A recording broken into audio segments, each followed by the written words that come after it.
All right, on to serious things yet again. So, breaking news because it's not breaking news, and this has So been dumb. if you follow me on the Twitter, I'm pretty vocal about this Mm. because people are idiots. So the New York Times investigated the collision that occurred on January 29th at DCA.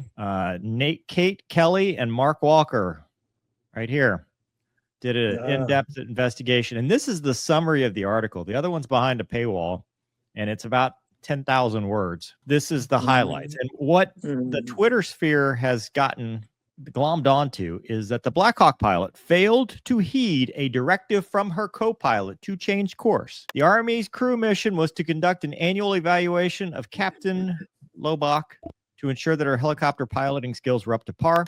That night, her assignment was to navigate the conditions of a scenario in which members of Congress or other senior government officials might need to be carried out of the nation's capital. The event of attack, Chief Warrant Officer 2, Andrew Lloyd Eves, was her instructor. In the final seconds before impact, Warrant Officer Eves told Lobach that the air traffic controller wanted her to turn left. Turning left would have opened up more space, but there's no indication that she ever turned left. Instead, the helicopter flew directly into the jet. Kate Kelly, obviously an aviation expert, covers money, policy, and influence for the Times. And Mark is an investigative reporter focused on transportation. He's based in Washington. Interesting, right? Because, well, that seems very declarative. They're very sure of this. So I wondered, has there been any updates from the actual source, the NTSB, since this update? And no, and we've already covered it. So if you want to not be an idiot and actually go to the source data, it says in response. So we'll go through the whole thing. At 2047, 17 seconds before impact, a radio transmission from tower was audible on both CVRs, indicating or directing Pat 25 to pass behind the CRJ.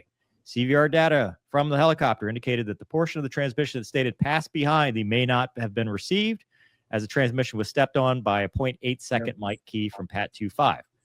In response, at 2047, the crew of Pat 25 indicated the traffic was in sight, requested visual separation, which was approved by DCA Tower. CVR indicated, following this transmission, the IP, the warrant officer, told the pilot, Captain Lobach, they believed ATC was asking for the helicopter to move left toward the east bank of the Potomac. So Twitter sphere takes this and says she ignored the directive of her IP. That's false.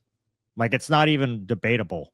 The CVR says, I believe that they are asking us to go left, which is a CRM thing. It's a crew resource management thing. It's what happens when you've got two people in an aircraft. He thinks he sees something out in the distance. He's got visual separation, and they keep telling him stuff. So he's like, hey, I think they're asking us to go left. That's not that's not a directive. That's a question more than anything, because at this point, the two start talking, or that's the expectation, is they talk and figure it out. It happens every time. I mean, Gonky and I, you and I have flown together.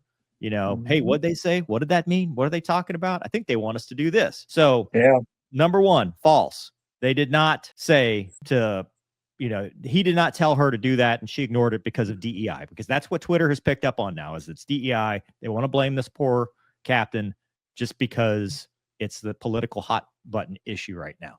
The second piece is they talk about the altitude that he told her to descend several times. That's also false, because it says right above that neither pilot made a comment about the altitude thing.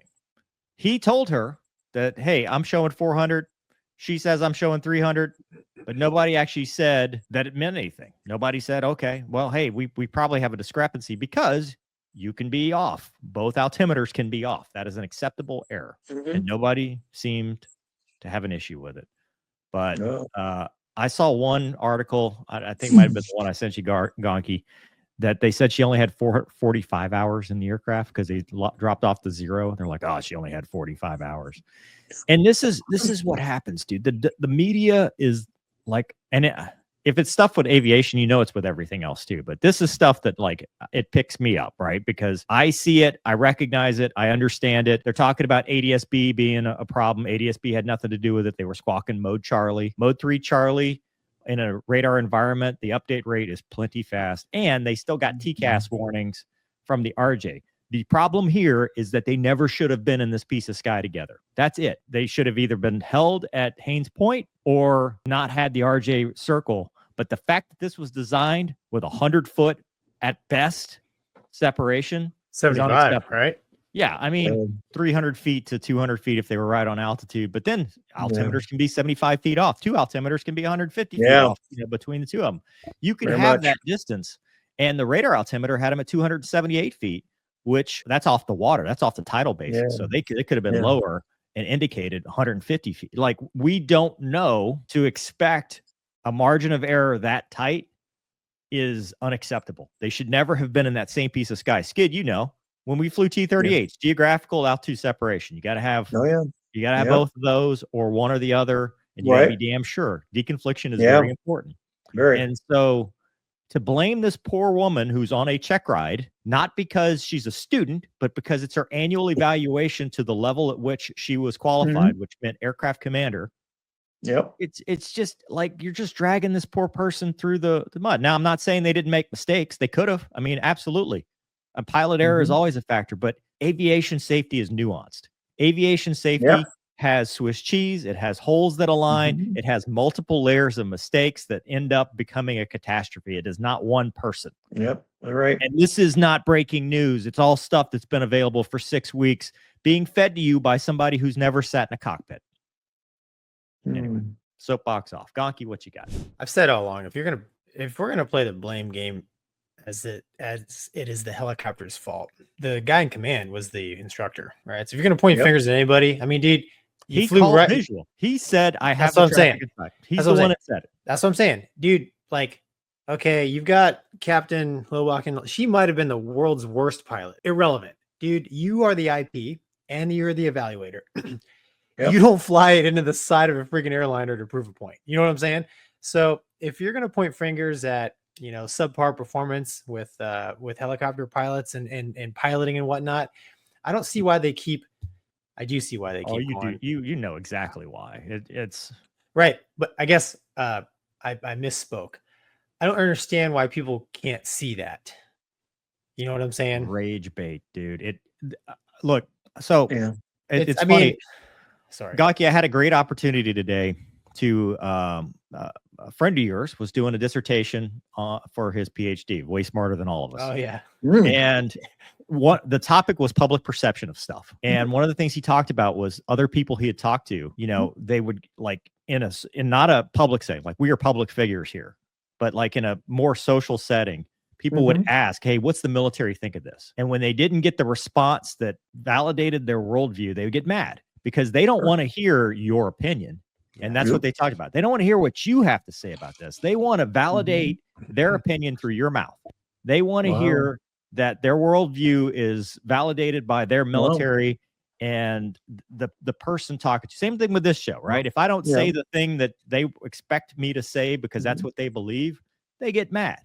So all this is they see that's a girl. I'm in the He-Man Woman Haters Club. Guess what? I'm mad because it's a girl. I mean, I mentioned in the previous show. I mean, there's definitely been double standards. Like I said, 100%. You're not gonna tell. We've all seen it. I've been in like there's women flying airplanes in the military that should not be flying airplanes. 100%. I can say that about men too for various reasons. But if you're gonna be a professional and you're truly concerned about never allowing 67 people to die for no reason, dude, you better strip away your biases. You better look at the facts. Right. And the facts are pretty apparent to me that both pilots in the helicopter didn't see until the last second until impact. You know what I'm saying? Like their essay or never. I mean, it's very possible they never saw him. Exactly. Yeah. That's what I'm saying. So their perception of reality wasn't reality. And that's just that's what happens in aviation sometimes. That's that's how you can and that's going back to that point.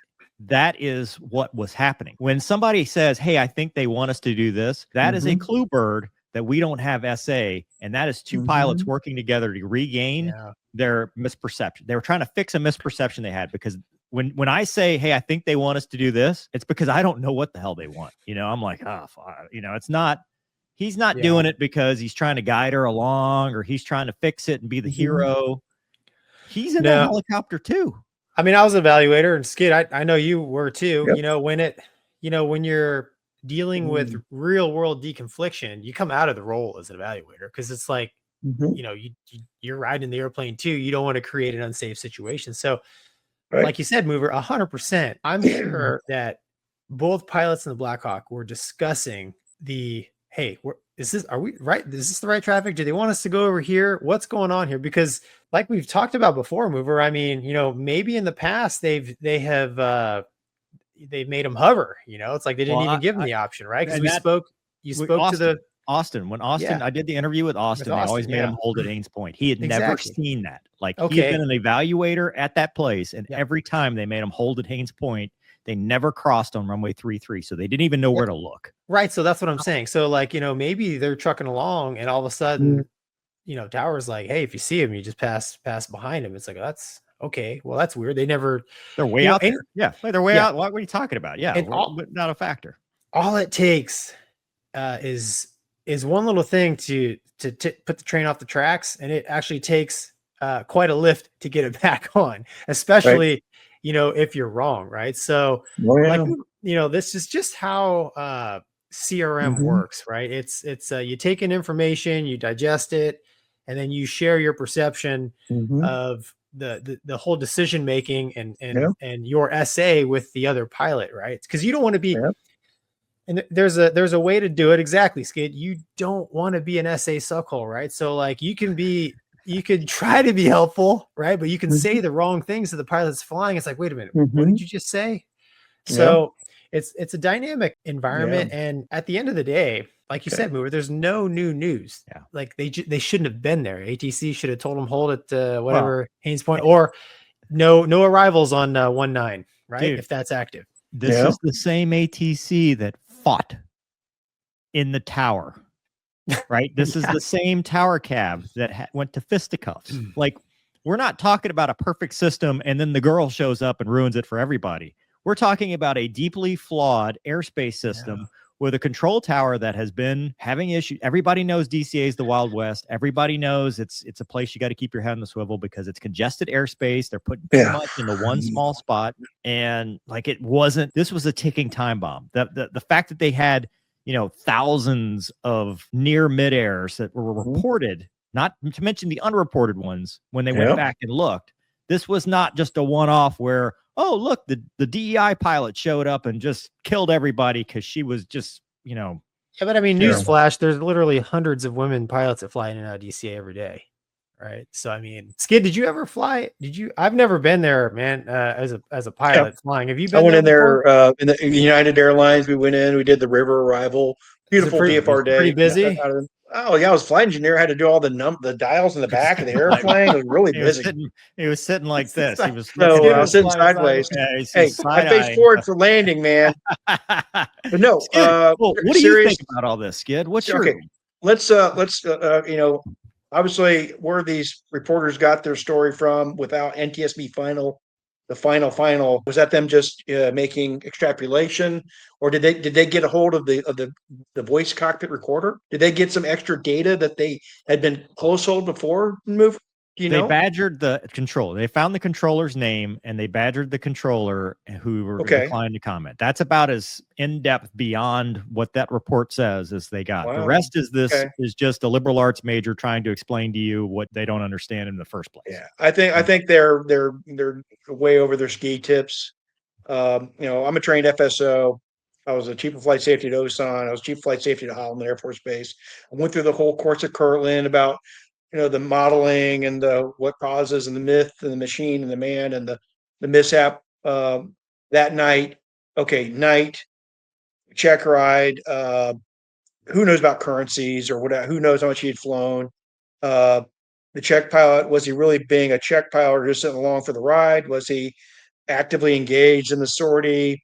Do you know, Mover? Was she in the right seat or left seat? From what the report says, she was in the left seat. Isn't the aircraft? I thought in the Army, you're in the right seat to command the airplane, right? Well, to be the pilot command? No, because they can fly it from either side. In a normal helicopter, a single pilot, yes, it's in the right seat. But Right. from what I Okay. understand, they could do because it's just the code. It's the Yeah, aircraft I know. commander code. Okay. So I think from what they said, but they did say there was a change of aircraft control earlier on. Okay. So she Yeah. went from pilot monitoring to pilot flying at this point. Wow. And then were they got both goggles, not goggled? What? Goggles. Everybody was goggled. Okay, they're all in goggles. So they're at that altitude. Can you imagine remember the lights, how they looked? You're flying with goggles in a high, not even high illum night. And I remember this at Bagram and other places there. And you fly into a place with a lot of lights, you're wearing your goggles, like, oh my God. You can't see diddly squat. And there obviously the jets got their strobes on, but can you break out somebody in NVGs? Can you break out somebody? I know we fly tactical at night in the A-10. We're looking at my wingman, and he's out there, strobing, whatever. But at night, at that altitude, coming down the river, I'm pretty sure, and this is my spitballing, that the IP saw the airplane to the south coming in on 19, not the airplane that already jinked to the right to come in for landing on 33. So they said, "Yeah, we got him. We'll go to the left," which really was a state of course. So that's just my 2 cents worth. But again, just horrible mishap. Why what could have prevented it not flying down the with all these airliners coming in, is that why do we have to do this? What was the reason? Okay, I understand congressmen have to be flown out in emergencies. Okay, how about we do this in the daytime? Do we have to do this at night? Classified, whatever stuff. I don't know. So the reason for the night was it's the standard thing: do more with less, right? Yeah. Like you could, they needed the highest level of qual for their check ride. So the NVG was the highest level. So if they did all the stuff, it counted for 2 check rides instead of 1. Right. So I mean, it's the standard military. Hey, we can get more X's if we do it this way than if we do it onesie twosie. And I will say, because people have also accused us of this, of not feeling for the victims. This is unfair for all of the victims in both aircraft, because like the level of sadness and empathy we have for the victims in the RJ. I mean, it can't be expressed. It's terrible. Yeah. It's horrific. They were just along for the ride. Most of them probably didn't even know what happened at the end, and that's horrible. Nothing. But for the families of those victims, you are giving them false information and you're just picking at that scab every time. Every time it's oh well, we're gonna blame this one person, and that family is suffering. That unit is suffering. I mean, everybody involved. Yeah, it's needless. Horrible. It's 6-week-old information that tells you nothing but falsehoods. It's false. It's not true. Yeah. Very hurtful. Just let the pros do their thing, man. The NTSB will release more information as they see fit.